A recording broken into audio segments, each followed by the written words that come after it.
Haha. Magandang umaga, GOT sa lahat. Kakagising ko lang, papasok na maya-maya sa trabaho. Kaya naman nilutuan ang sarili ng masarap na pagkain. Walang karne-kat na purong gulay lang.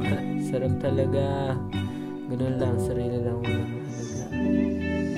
Kahit sana mapadpad at kung anong gawin mo, hindi pa rin malalayo sa'yo ang tunay na kinagisnan. Mapagod man sa lahat, sa babae ko ako sumasaya. At sa pagsusulat ang higit sa lahat maghapon, ang dami ko nang ginawa, pagsusulat pa rin ang masarap na gawin.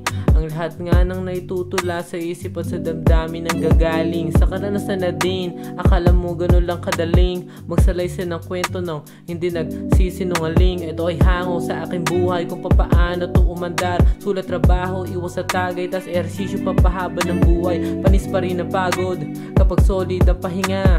Sinipagan pa na lalo, tumudoble na ang kayod. Di alintan ang mga pasan, ipagmusika ang kaagapay. Pahingahan, pagsusulat, ensayo, daan ng pagiging mahusay. Bukod na itatangi, ikaw pa rin napipiliin. Malito man sa huli, minsan may pinanghihinaan. Alam ko ang pabalik sa'yo, madama ulit ang kalakasan.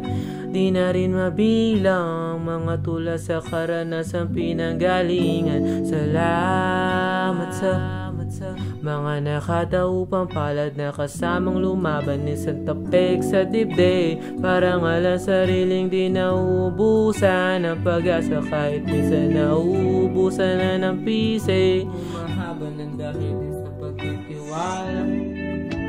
Sa kalidad ng paligid na kailangan na ring sundan, kung kaya't di na rin maiwasan na maging pagod na.